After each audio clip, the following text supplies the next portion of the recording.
Good morning, Attorney Castro. This is the Group 6 and we will have our reporting. We will report the following theories: the Durkheim's anomy theory, self-derogation theory, interactional theory, self-control theory, cultural deviance theory, theory of feminism, and differential oppression theory. Durkheim's anomy He theory. asserts that the man is a product of a social environment, though socialization begins at birth and continues through language and interactions with other people.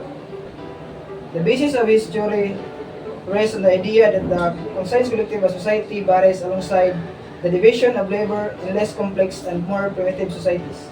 People tended to do think alike, and thus was little tolerance for difference. Smith, according to Durkheim, one of the pivotal points in history in terms of crime and deviance was the Industrial Revolution. This imbalance, Durkheim deemed anomy. According to Durkheim, anomy reflects a sense of normlessness. The lack of any general terms, Durkheim theory of anomy proposes that because of industrialization and the need for cheap labor in this newly globalization society, the influx of immigrants inherited brought with them their own sets of norms and values. Thus came a temporary imbalance of these norms, anomy, which enhances individuals' propensity to commit crime. In search for a stable environment, in turn, Durkheim puts forth not just a theory for the social origins of crime, but also he theorizes about the social origins and law and punishment. Before addressing Durkheim's explanation for crime and deviance, it is necessary to discuss his theory regarding the origins of law and punishment. In its entirety, he described the laws as a concrete and objective indicator of morality. The law is restoration rather than simply repression. So what are the social origins of crime? As previously stated, the fragmentation among society from the evolution to a more industrial and modern society and the anomic division of labor provide the basis of crime and deviance. This division of labor emerged as a result of the needs of society, which has become longer through an increase in population and a more highly integrated interactive network. Durkheim theorized that there is bundle of social facts of empirical facts describing societal tendencies that determine individual qualities. Drawing on statistics, he drew the correlation between suicide rates and social variables. What he deemed against egoistic or animalistic suicide were those that described weak social integration and failed moral regulation, as seen through the conclusion that Protestants, although there have a small handful of direct examinations of Durkheim and his theories, these are few studies that have analyzed more specific aspects of social disorganization and its effects.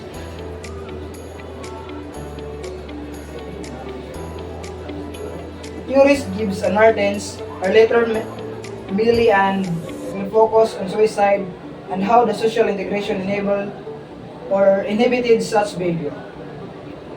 In contrast to Durkheim's emphasis on the division of labor, research and analysis of the U.S. Census Bureau and Uniform Crime Report done by Wood found that the relationship of population size, density, and proportion of communication did not decrease the rates of crime.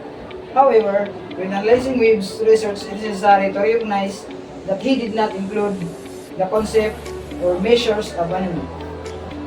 This strain of anomy theory is called institution anomy theory.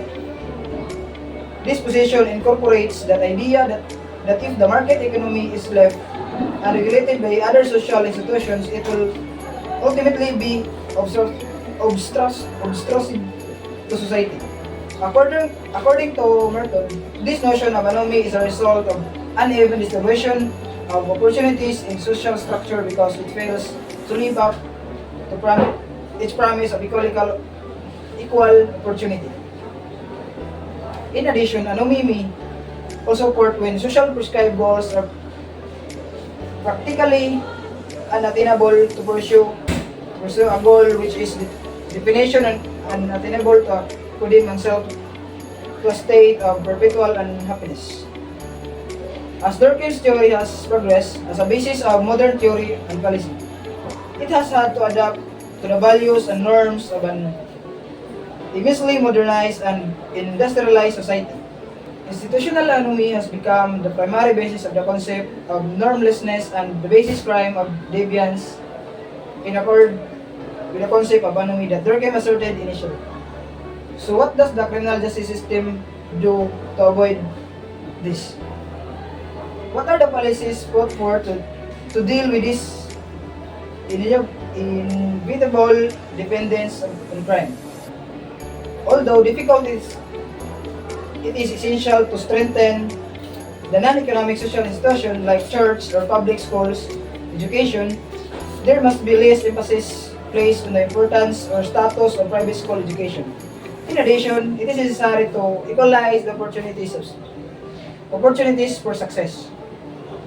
The lower level employees must have the same amount of opportunity that the upper level employees have or once had.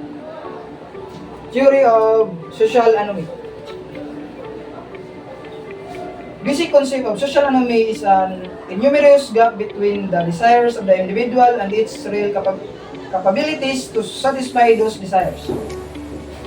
When an individual is the one who gives or who carries out the social obligations in accordance with his social role, and the social environment does not give any feedback on his conduct, this will result in the alienation of the individual.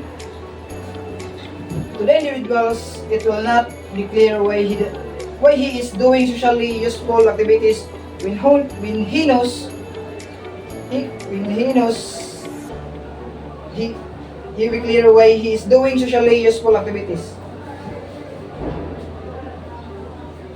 The process of social interaction is based on reciprocity of care, attention, and trust. Both sides give something in the interaction, but also receive from the whole process of social interaction. Social anomy also happens when old roles or values are no longer relevant, and new values or roles are in direct conflict with old roles and values. Self-derogation theory. According to a self-esteem model of deviance, juveniles may become involved in delinquency as a response to negative self-attitudes. In particular, self-derogation theory predicts that low self-esteem motivates youths to try delicate activities that are aimed to restoring self-esteem. Self-enhancing effects remains uncertain and uncommended. The study examines some conditions under which engaging in delinquent behaviors may boost self-esteem. The article tests and estimates the combined effects of initial self-derogation and participation in delinquency on subsequent self-attitudes.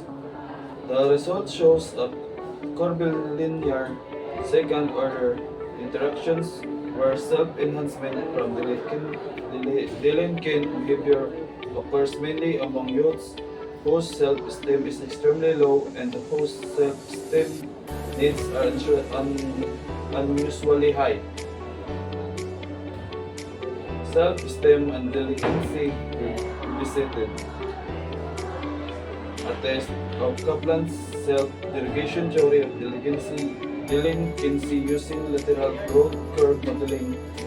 Alex Mason 1 received August 6, 1999. Kaplan's self-derogation theory of delinquency. Kaplan's self-derogation theory of delinquency is grounded in the assumption that all persons have a basic need to think well of. This self-esteem motive is evident during adolescence,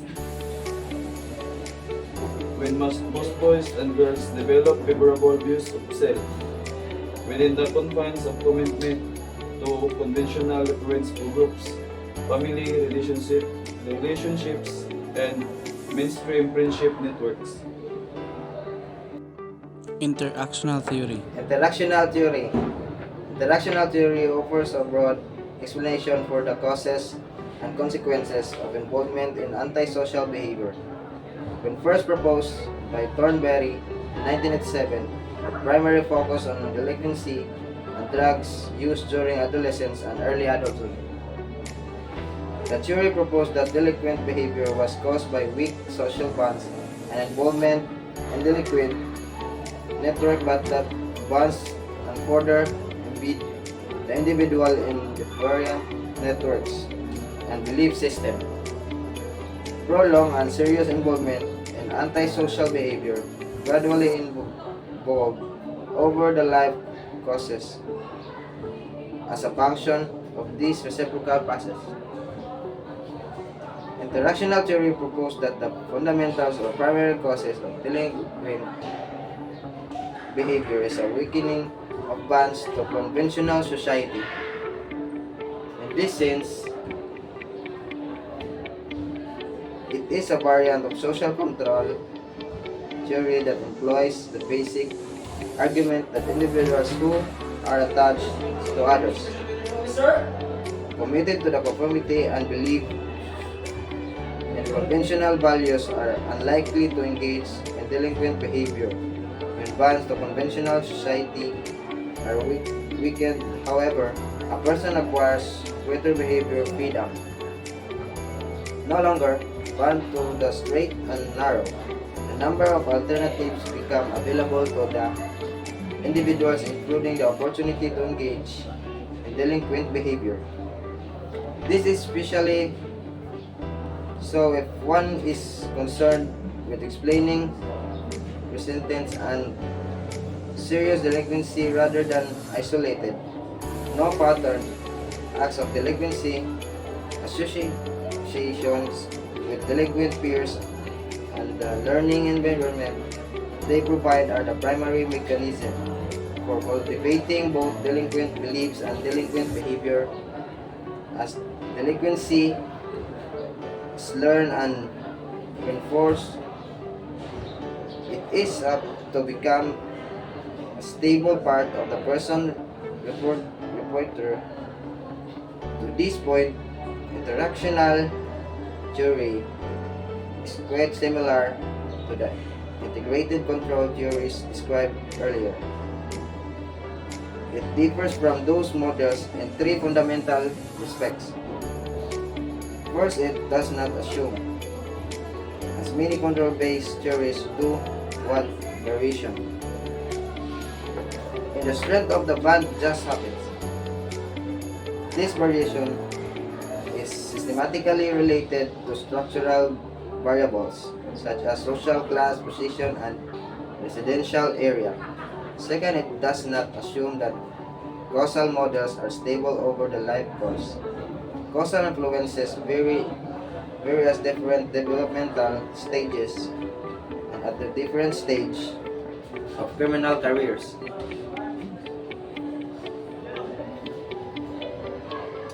At initiation, maintenance, and termination. Third, it is does not assume that causal influences are overwhelmingly unidirectional and that delinquency is merely an outcome variable. Many effects are bidirectional, and delinquency may contribute to the weakening of social bonds as well as being a consequence of weakened social bonds. Although interactional theory differs from other social control theories in these three respects, the present analysis is concerned almost exclusively with the third issue, whether social bonding variables and delinquency are better true of us recursively or reciprocally related. Self-control theory. Self-control theory. The self-control theory of crime often refers to as the general theory of crime is a criminological theory about the lack of individual self-control as the main factor behind criminal behavior. Self-control theory of crime suggests that individuals who were ineffectually parented before the age of 10 develop less self-control than individuals of approximately the same age who were raised with better parenting. Research also found that low levels of self-control are correlated with criminal and impulse conduct.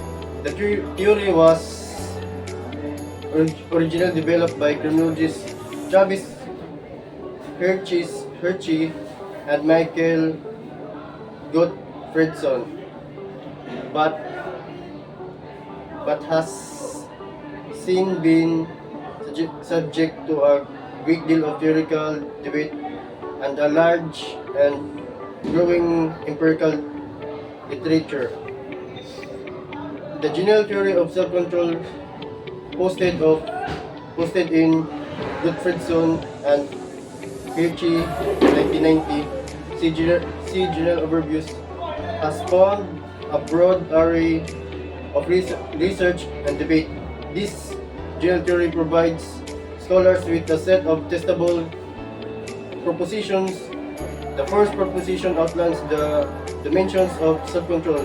Most crimes, they argued, are simple to commit, require no long-term planning, and provide few long terms benefits given the nature of criminal behavior. Individuals lacking in self-control should be risk-taking, adventurous, short-sighted, non-verbal, impulse, and insensitive to others. Gottfredson and Hirschy's 1990 argued that lack of self-control is not only the cause of crime, but the lack of self-control also causes other analogous behaviors. Because individuals lacking in self-control are insensitive to others and are risk-taking. They are also more likely to experience problems in social relationships such as marriage. They are more likely to use drugs and to abuse alcohol. They are more likely not to wear a seatbelt and to get into automobile accidents. This referred to as the generality postulate of general theory. The cause of low self-control is found in the parenting. Gottfredson and Hirschy's 1990 maintain that parents must monitor their children, recognize bad behavior, and correct this bad behavior. This is referred to as the origins of postulate. If self-control has not developed by ages 8 to 10, they argued it is not likely to develop. Self-control should thus be relatively stable across the life course. This is referred to as the stability postulate. Gottfredson and Hirschy 1990 argued that the concept of self-control is able to account for the difference in people to partake in variety of behaviors harmful to themselves or others. While criminologists focus on the aspect of criminality explained by self-control theory, there are analogous non-criminal behaviors that theory also explains. These similar behaviors include acts which are deviant, sinful, and reckless. Self-control is defined as the propensity to refrain from acts whose long-term costs outweigh their immediate advantage. Individuals who lack self-control will pursue acts that immediately gratify their impulses, such as substance abuse, smoking, gambling, speeding in automobiles, and imprudent sexual conduct. These individuals will also be unsuccessful in social settings that requires delay, gratification, planning, sustained efforts such as marriage, employment, or school. An individual with high self-control is less likely to engage in crime, risk-taking, or delinquency throughout all periods of life, and be more successful in the social dimensions. Therefore, the principal tenet of this theory is that individuals who are unable to delay gratification and pursue short-term goals without thinking of long-term consequences lack self-control. Culture deviance theory. Culture deviance theory. The example of culture deviance theory is that Charlene is experiencing what sociologists Clifford Shaw and Henry Mackay called cultural deviance theory. The theory states that the individual is not responsible for their deviance as much as the community within which they reside. People are influenced by the place, people, and social structure of the community in which they reside. In 1930s, Shaw and Mackay were tasked by the Illinois Institute of Juvenile Research to determine causes of crime in Chicago neighborhoods. Starting with a circle in the city center, they drew concentric circles surrounding that which extended to the most distant suburbs. Then they drew in the areas of the highest crime in the Chicago area. They determined that the first circle out from the center contained the highest incidence of crime, and that the crime statistics in this region were relatively stable over time.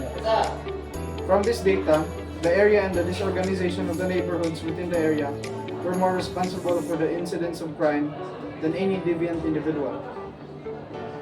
The major tenet of cultural deviance theory is that conformity of the prevailing cultural norms of the lower class society causes crime. Lower class subculture has a unique set of values and beliefs, which are invariably in conflict with conventional social norms. Criminality is an expression of conformity to lower class subcultural values. Members of the working class commits crime as they respond to the cultural norms of their own class in an effort to deal with problems of social middle class adjustment. Theory of feminism. The theory of feminism. Feminism on crime causation and deviance. Advocates of this theory react and highly criticize the male dominance explanation of crime causation and deviancy.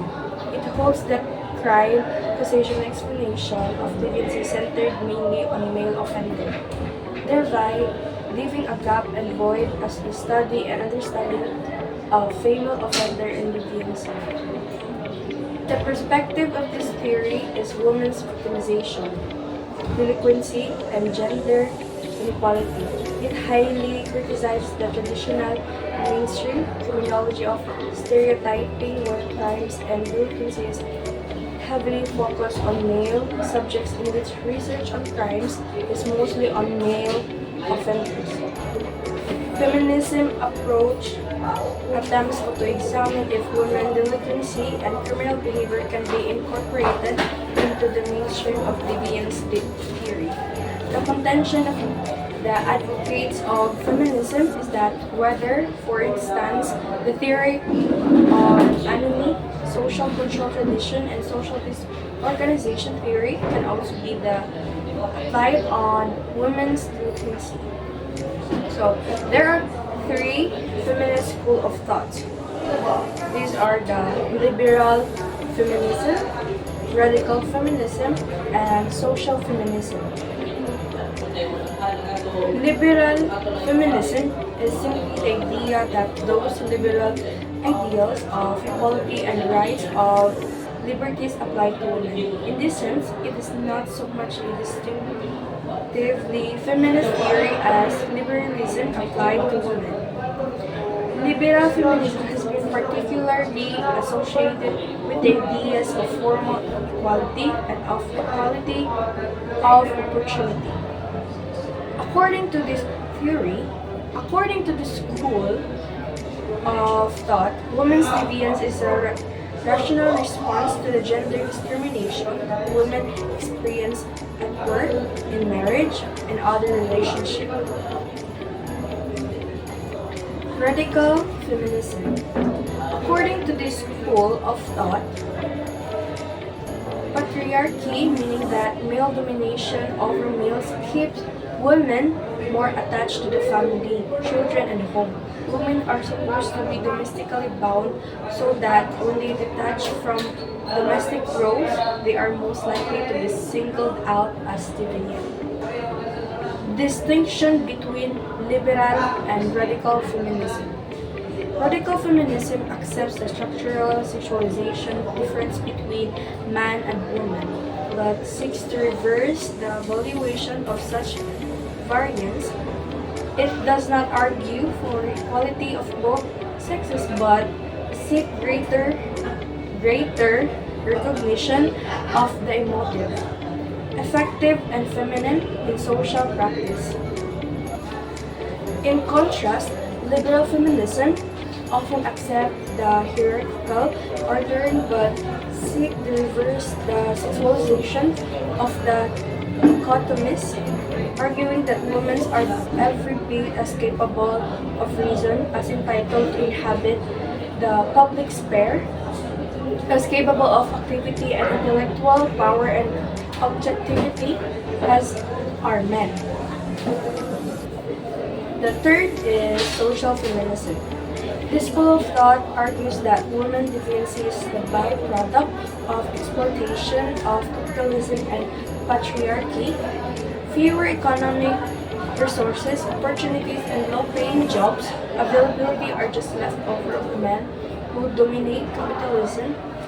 Women are exploited by capitalism and patriarchy. As a result, they are left with only fewer opportunities. This factor leads to deviancy. Stephen Box and Chris Hill debunked the theory as claimed by many scholars in the field of criminology, which supports the theory that women liberation and emancipation leads to the increase of female offending. Data relating to England and Wales for 1951 to 1980 are used to test these competing explanations for changes in female criminality. The results give little support to the emancipation liberation causes female crime hypothesis, but do provide limited support for the marginalization thesis. According to Box and Hale, the increase in female criminality and deviancy has nothing to do with liberation or emancipation. Instead, they noted that the increase in female offending is more likely due to poverty and economic recession. Further, they also consider the following aspects as lead to the increase in the recording of female criminality. 1. Increase of number of female officers as a possible factor of influencing the recording. 2. Perception of greater liberation among women has been sensationalized and has sensitized authorities to the problem and lead to a greater likelihood of female offenses being recorded. Differential oppression theory. Differential oppression. The theory assumes that children are raised in an oppressive social environment. The oppression results from the assumptions that adults make about the inferiority and vulnerability of children. The social orders, including standard of worth and achievement, is created by adults for the benefits of adults. Child are forced to conform to these standards despite their reluctance because they lack the power to create meaningful social change. The adults rarely treat children as subject, instead they treat them as subject to be controlled and manipulated. The unextended use of power and authority by adults creates an oppressive social order to which children are expected to conform. According to Rogelli and Hewitt, 1994, children do not always accept the role in the social order. Instead, they adapt their oppression in one of four ways: passive acceptance, exercise of illegitimate coercive power, manipulated of one's peers, or retaliation. The latter three involve some form of delicate behavior, while the former represent conformity. Further, Rogelli and Hewitt point out that it is not the mere existence of oppressive relations with children that create delinquency. Instead, it is their differential oppression that is responsible for the onset of delinquency. Those children who experience the most severe and frequent form of oppression, physical abuse, sexual abuse, neglect, are most likely to respond to their oppression in a way that is officially defined as delinquent.